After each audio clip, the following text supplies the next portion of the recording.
and it's the Friday night. It's the half-term Friday night, you can tell. I've got Paul Johnson, I've got Stu Wright, I've got Gareth Roberts. We are with our friends at Erdinger. We are in Nova Scotia.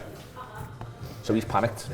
Why are you panicking, mate? We're all right. We're top of the league. I know. We're flying. There's no... Are you panicking specifically about Sunday or about the overall situation? And I don't know why, but like I speak to you before the show.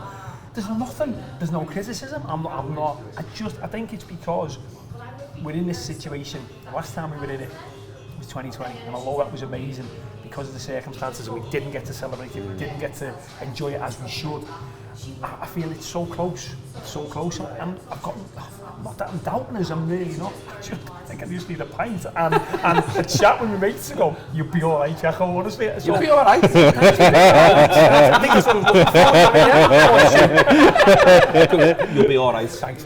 Yeah, Stu. Well, Will he be alright? You know, I mean, the legs did fall off around this time last year, but I think we'll be alright. We'll be alright, lads. We'll be alright. You know what I mean? What are we in this for? Come on. That's why I keep an eye on myself. This is exactly what, you just said to me, August, right, so you're going to be set here at beginning of early Feb. 8 points clear. 8 points clear.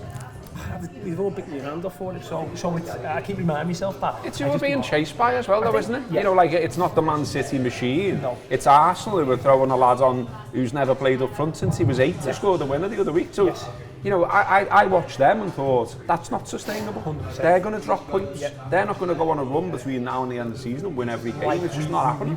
We've done it with what City have done. So, in the past, 100%. so for us to be Pip, there has to be someone capable of doing the pipping. Yeah. And I don't see Arsenal as being that, and I don't think that's a naive view. I've watched them, I've listened to them, I've heard their own fans, and they don't think it's like, they do the bravado stuff, the ones who do the bravado, but most of them are going, I'm not sure where Liverpool are dropping all these points, and that's where I am. I don't think we're going to be perfect between now and the end of the season. No. But I think we'll do enough. Well, to be fair, that's the argument. If you're looking for solace, for reassurance, that is the one, because I've had a few dark nights of the soul lately, and I keep coming back to that. Because I keep coming back to that. Because there's been loads of times where I think I've said to you on shows over the last few months, Neil, it's not about them, it's about us. But actually, more and more lately, I've come to the realisation, actually, it's a little bit about them, because they're not good enough. Do you know what I mean? I don't feel they've got enough in the locker to be able to catch us, to be able to turn us over. So, because of that little 8-point buffer, I think that's enough. And it's plus, not I think a little buffer either. We'll come on to something in a minute, but it's not a little buffer 8 points, is it? You think about how many times we've gone through this where we've been chasing City or been neck and neck with them. In any of those moments when it was 8 points, it felt like the biggest chasm you could conceive of. And even when we've had games in hand, it still felt like a massive chasm. I think everyone's souls have forgotten 8 points is loads of points. Yeah. And I think that's your point as well, is that, if we were neck and neck with Arsenal at the minute and you were a bit like, we look like, we weren't 2 soft goals I think we give away at Villa. I feel as though because of the big miss from Darwin, everyone's glossed over and the fact and Jota, but everyone's glossed over the 2 soft goals to concede. They really are. But that's where the angst is coming from, I think, because it's the manner of them. Like, even on paper, 2-2 draw at Villa Park away in the middle of a stretch where you're playing 5 games in 15 days. All that context says not that bad, but the actual how it unfolded is disappointing again, which is manifesting disappointment from what happened at Goodison Park, and then people are looking back further to Forest maybe or Newcastle, and then they're adding all these points up and saying, well, we'd be there if but life's not like that, is it? It's not like that. Life isn't like that. And I think we've sort of been brainwashed that it needs perfection to win the league. Yeah, same. And it has needed that to beat City, but we're not up against them anymore. They're still there, and we've got to beat them this weekend.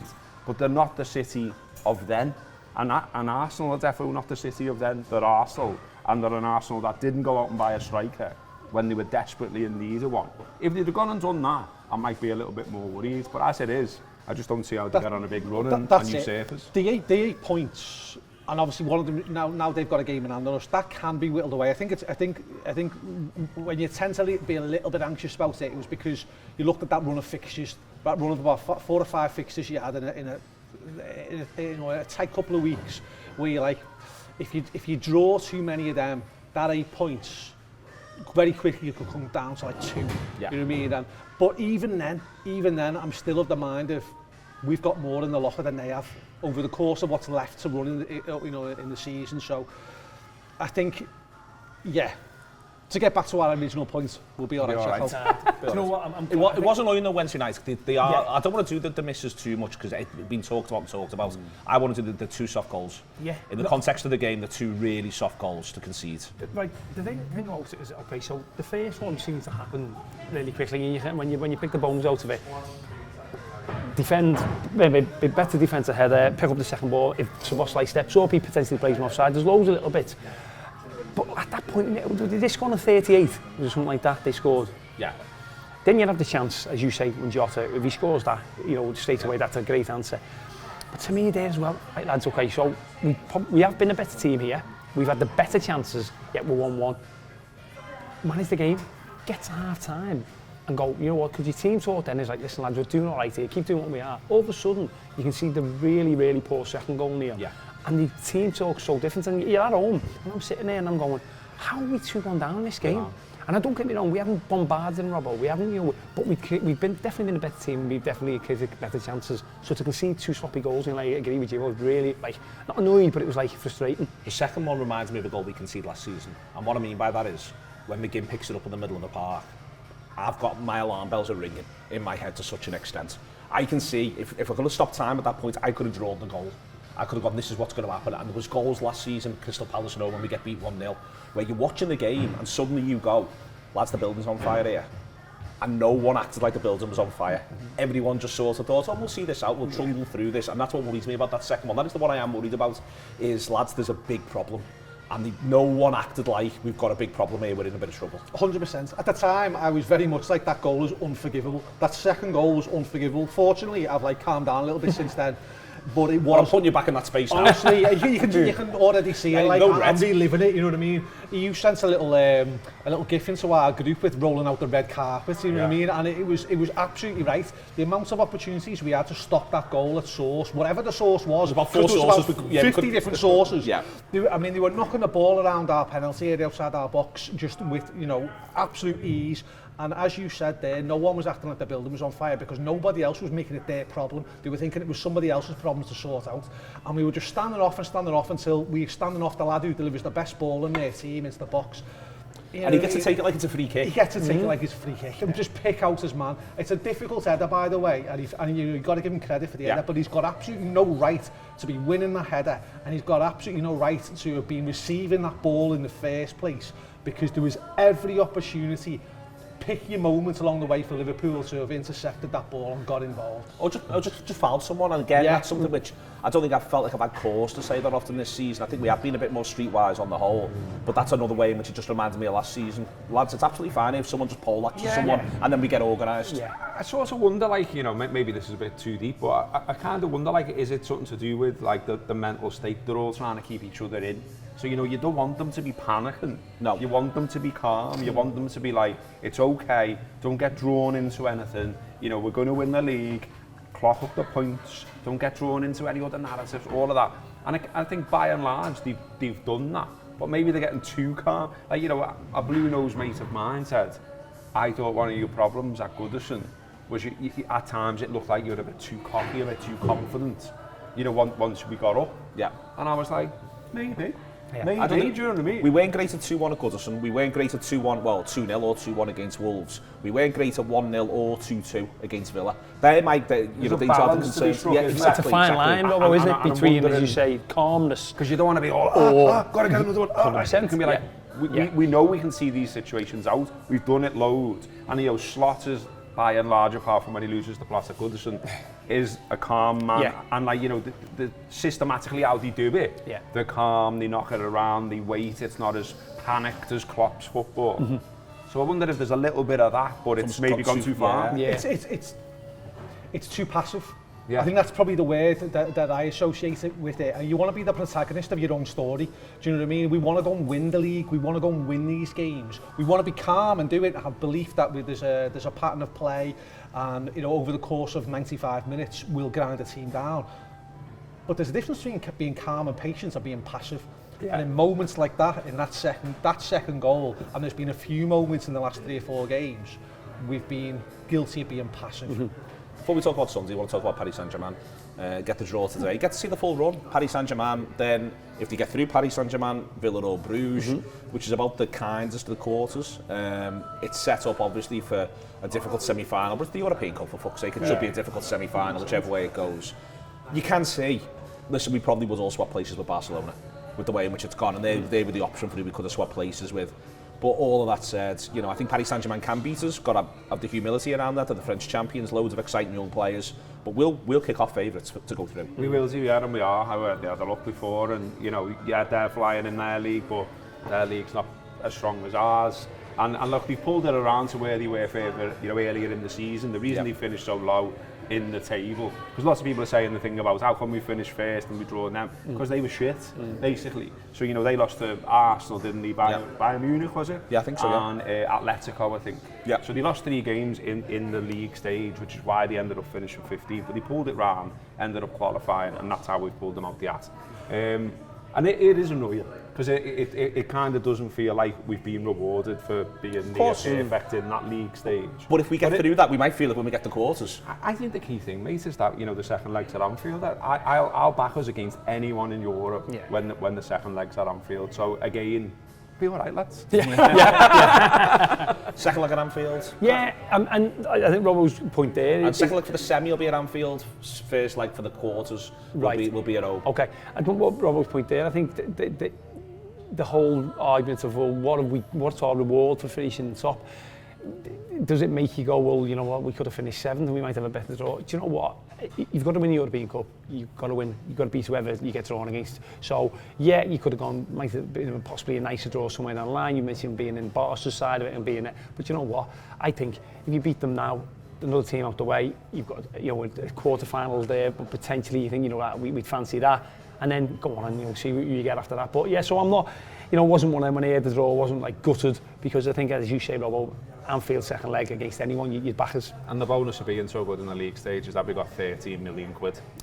Yeah. So, you know, there is that. Yeah, I think massively that. I think there's also, Stu, it's worth remembering when we last win it, we finished second in the group. We got Bayern Munich, who finished top. We had Bayern Munich in the last 16. Yeah. And then we had Porto in the last 8 again. And it went that way around for us. It was more straightforward there because we won the first one on Porto. I think they finished second in their group as well, and they got through.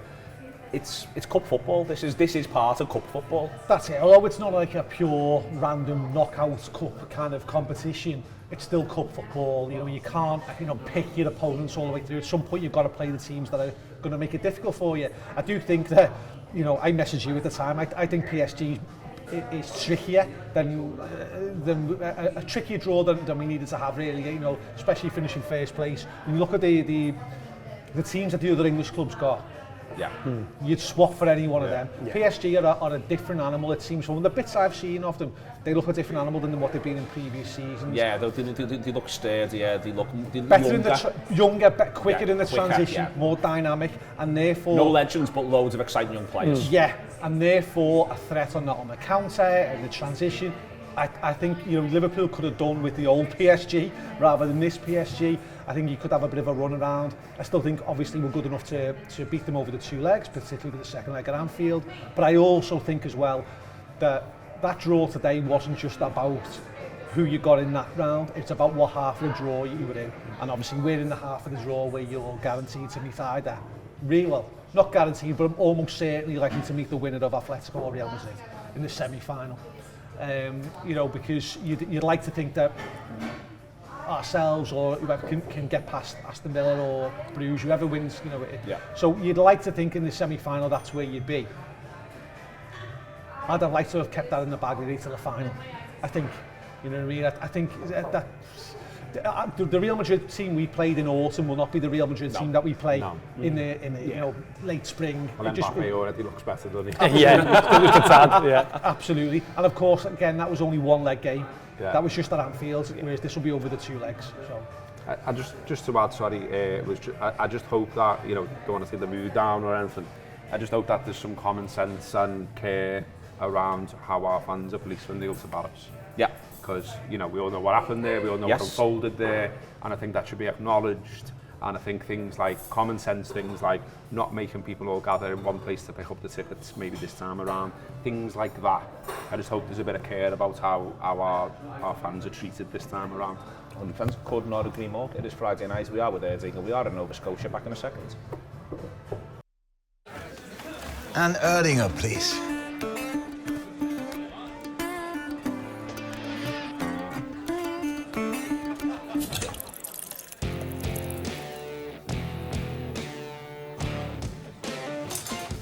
Stop!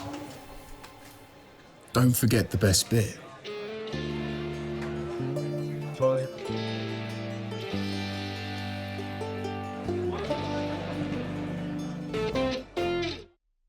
Welcome back. Erdinger in Nova Scotia. Still got Gareth, still got Stu, still got Paul. Half time's not over. They haven't been called back just yet, although Stu's just pointed out it might be on a technicality. That's the way in which it works. Talk about this game against City, Gareth. I don't know what to expect from them. Yeah. I think that's almost the X factor here. They score 3.5 against Newcastle, get rolled by Real. I thought they were the better side against Arsenal until they were very emphatically not the better side against Arsenal. And I think that's the key thing. For me, the thing I'm looking for from Liverpool is they will show weakness. City will show weakness. Yeah. So when they do, that's when we've got to go. 100%. And, you know, like, I'm the same in that, you know, they're no longer the side that's 1 win in 13, but they are the side that's 4 wins in 8. So, you know what I mean? Yeah. So they're still weird. They're still not the old City. They're slightly better. They've got Marmouche and things like that, which has improved them. But I mean, I don't know if you watched that game against Newcastle. Newcastle were terrible. Yeah. Newcastle rolled over. The full-backs were awful. Well, he hooked Trippier at half-time. Exactly. And Hall was terrible as well. And so I kind of watched it thinking, well, this isn't City are back. This is Newcastle are having an off day. Yeah. I'm glad that City have had to take on Real home and away, and that they've had that to contend with, because, you know, we might not be at our best physically and mentally because of all of these games, but physically and mentally that takes something out of them as well. Massively. And I think you're right. I think they give everyone an opportunity now. So easy it seems to get in behind them, and, you know, we've got pace on our side. We've got people who can deliver a ball over the top as well. I kind of feel Mo Salah will be licking his lips about this one. Yeah. And I fancy us for it, but you're right to say you don't know what you're going to get. I mean, they were terrible at Anfield. Yeah. You know, it only goes down as 2-0, but it could have been 4. Well, first half it should have been 2 or 3 by the break. Should have been. Virgil could have had an hat. Yeah. Easy. And so, you know, they were in our postcode that day at Anfield. You know, they weren't a challenge for us whatsoever. And like even the things where I think, okay, they'll raise the game because it's Liverpool, because there's now this new age beef with Liverpool, if you like, when I'm still thinking about Gillingham and Paul Dickoff. And, you know, I don't care still, do you know what I mean? I just can't view them that way. Sorry if that makes me sound like a tit. But you know, they have got this beef with us, the managers had this beef with us, and so you think maybe they step it up. Well, surely maybe you step it up when you play Man United at home, got beat. Surely you don't get rolled 4-0 by Tottenham at home. Yeah. You know what I mean? These things, so I'm just not sure about them. I think maybe I always feel like with them, I think them trying to step it up is almost, I think that's likely to undo them. Yeah. You know what I mean? I don't think they can play. All season they haven't looked to me like they've got 90 minutes of urgency in them. You know, and that's even when they were getting, there's a 3-2 win they get over Fulham. But Fulham are the better side for much of it, and that's before everything really began to fall apart. It looks like it's done for them, doesn't it, for the heads, if you like, because you're looking at some of the body language, facial expressions, all of that stuff when you're watching it, and you're like, I just don't see it. Like, they've lost 13 games this season, all comps. They know it's done. Yeah. The only thing left is the FA Cup and, you know, try and get top 4. and like, for what they've been doing in fairly recent history as the current champions, etc., it's a huge disappointment of a season. And they can't roll it back, they can't really make it better. Even the FA Cup, okay, it would be, you know, it'd be nice for them given what they've been to, but it wouldn't sate the appetite for what they expected to do. Definitely not. This is it. I think most Premiership games, I always say the first goal is crucial. I think on Sunday it's huge. I think because of, like you said there, I think as how they are mentally, Robbo, if we can go there and score early. I mean, you do that, you take that any day in the week, but particularly on Sunday, I think because of the way you've got to go bang bang. You know what I mean? I think if we go for me, I thought you were going to say you thought this, because for me, I think this is about to say when they're weak, when they're insecure, when they're unnerved. Go for the jugular. You've got to get them again. Yeah. You've got to get them again. We can't be doing what we're doing, which is going, all right, we'll get a turn for 5 minutes. Yeah. No. We're back Go and on. kill them. Yeah. And we were on them like that at Anfield. We were, and you said there, we should have been at least a couple up at half time. But I just think if you can, they're so mentally weak at the moment. I think if you can score early, and then as you say, Neil, maybe go for the jugular. It's one of those games where you could be on 60 thinking this is quite comfortable here, and obviously we hope that's the case. Yeah, I mean, I look at it and think, well, where can they hurt us? I mean, to take the atmosphere element, bring that into it. First of all, I think they hate us more than they hate their own city rivals. I think in terms of United, it's just this weird, as you said before, it's just this weird now new cultural phenomenon where maybe it's because that shared history we've got over the past 10 years, maybe that we've been competing with so many titles with them. So maybe that's what it is. I don't know. And we've had a few instances with them. There'll be nothing more that fan base wants to do than put a spanner in the works for us. So what we've got to do in that situation is make sure that we're not giving that any oxygen. We can't give that fan base any hope in that ground. And this comes back to what you said there about going bang bang. It's getting the first, but then following up with a second. But the other, just from a player's element, from a tactical element, you look at it and go, where on a pitch can they hurt you? And the only place I can think of maybe is in their inside left position with Marmoush is a player. He's a good player, and he has got the potential to stretch us. He's also very technical. He's not just a quick player. He can drop deep in the inside left channel, and he could run at Trent or in between Trent and Canate, and he could cause us a few problems there. If they can box that off Liverpool and just keep the ball, make Manchester City run around. You know what I mean? And when the chances do come our way, be absolutely clinical. Then I think, we should be putting them away. On the make them run around bit, Stu, I think he doesn't want to start Ake. He's been managing Ake massively. He's been injured. He gives him time here and there. John Stones gets injured 7 minutes into the game at the Bernabeu. Ake plays effectively there for 90, plays the rest of the game. I'm just looking at them, the number of them, they're just not fit. They haven't been fit for ages. I've actually got a fair bit of sympathy with their manager, which again, is unfashionable, because I've watched our previous manager go through this, where every 11 you're picking 3, where they're not fit. And then you're trying to manage them through, and then one breaks down, and then you've got to bring another lad on off the bench who's not fit either. And this situation spirals, and I think this is something else that could happen to them here.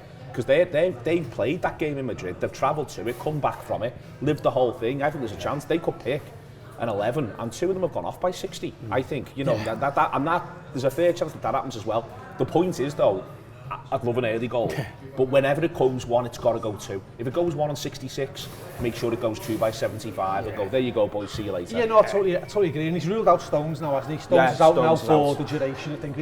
Certainly for a while, isn't he? You know what I mean? So he's not in the equation for this. And it'll be interesting to see if Haaland is able to make a Lazarus-like, reappearance. But I think when you're talking about Liverpool making it 2 after they've made it 1, I think you then start thinking about the names on the team sheet. That's where you are now.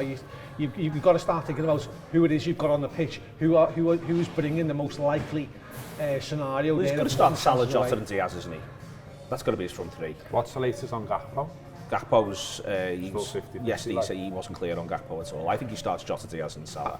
And you take Salah out of the equation to an extent. Gakpo's is probably his most reliable. Been great. Striker at the moment, isn't he? Really? 16 goals, is it now? Yeah. So, but I actually do think that this is a game, wherever you're playing, but I can see Diaz being a problem for Manchester City here. I'll be picking Diaz. Yeah. I think if he ends up playing on the left because Gakpo's not fit enough, I think he's going to cause them so many headaches if he picks the ball and runs at them. Yeah. I do think, and if he plays through the middle, again, I think he poses some questions for their centre-halves about how far they're willing to follow him. And the more they're willing to follow him, the more they've got to run. And I really do think this game is all about how much we get City to run. Looking forward to it. Yeah, I am. It's one of those, when you're wobbly, there's nothing better than watching them play. 100%. Is what I would say. When you're not sure, the best thing that can happen is they can play games. That's the other thing. We were laughing at the start. I felt like anyone needed a good little chat. It's that whole, for the last 2 weeks, it's been all is on my mind. When are the Reds next playing? Yeah. It's literally, and it's like, as you say, you've got your kids doing stuff, and it's like, yeah, I'm thinking about Sunday, I was thinking about Wednesday, and it's literally that, and then you play Sunday, it's like, now here's Newcastle. I think that's what, because of this spell that we had, it's been like, and the minute the final whistle went against Villa, no matter how you felt, I was like, right, and my next thing is Sunday now, and I think that's when you come to that stage of the season, it's mad, and also, as you say, it's what we're in it for, isn't it? We want to be in this situation, and I'm glad that I came because you've made me feel so much better. Thank you for that. I couldn't even tell you though, who we play after Newcastle, because in my head I've been so focused on this block of games. Is it? I've just been so focused on that block of games of getting to the end of the Newcastle game in the middle of next week. I get it completely. Yeah. So it's 5th round FA Cup weekend, so we haven't got a game. Yeah. Is that right? Yeah, so we've got the weekend off. Yeah. Like all of us, we all get the weekend off. Do you know what? But look on you. Do whatever you want. Yeah. Take it easy, and then Paris Saint-Germain on the Wednesday. Yeah. And then it's Southampton on the Saturday. Southampton on the Saturday. And then Paris Saint-Germain on the Tuesday, and then the just League Cup final, and then international break. Yeah. But the League Cup final, I love how much, and it sounds terrible. It's so we don't know we're born, because the League Cup final for us, it's all a bit like, that's some distance away. We're not even thinking about that. And that's one of the reasons why Newcastle just get rolled by City. I think Newcastle have got a problem. It's massively on their minds. And again, that'll hope we wouldn't it? I mean, like. Not that we're talking in this chat about it, but like the constant thing that always comes up every now and again about atmospheres in grounds and all that. I thought Newcastle for that game against Arsenal was unbelievable. Yeah, I mean, I was only watching on the telly, but I was like, that's so good. Yeah. Do you know what I mean? And like the war flags group had sorted all that out, and like there's tifos, but like just the noise it really came through, and you could tell they were so driven to beat Arsenal. It was boss. Just as a football fan, it was boss. And like, I'm not going to go as far as to say I want them to win against us. No, I definitely don't. But you know what I mean? Like, I want them to lose 100-0. I'd like them to win something somewhere, because I know quite a few Geordies, like, and like. They can have the FA Cup. I think they're all right. I also, we've come together on that one. They can have that. Yeah, you have that. We'll have this. But I think that might bring it coming to next Wednesday's game as well. A little bit. I know it's time, but I think they are so thinking about that final. I'm not going to say they're going to come and roll over, but I think it will be maybe, and it might. I just think where it'll be one where that Wednesday game, I think the one against City, I think full stop, all their players are thinking about, I want to be playing in that final. In the same way that I think one of the things that could happen on Sunday is there's just a thing, I think, for those City players where they're not prepared to go to hell and back to get a result at the moment. Because their target's top 4. FA Cup stuff, we're prepared to go to hell and back and get a result, and I think that is no bad thing. And I think that for the Newcastle, I think there's just a bit of a thing they've got at the minute where all their players are thinking, I want to play that game at Wembley. I want to be in that game at Wembley, not least because they think they're going to win it, which is fine. They should think they're going to win it. That's the healthy thing. You just don't know that they're going to get beat 100-0. But the solace is going to be they're going to win the FA Cup because Stu's decided. It's Friday night with Erdinger. It's been an absolute pleasure. We're in Nova Scotia. Whatever you're doing this weekend, enjoy it until Sunday at 4:30. You might not enjoy that, but I reckon you're going to have a lovely time at 6:30. See you later.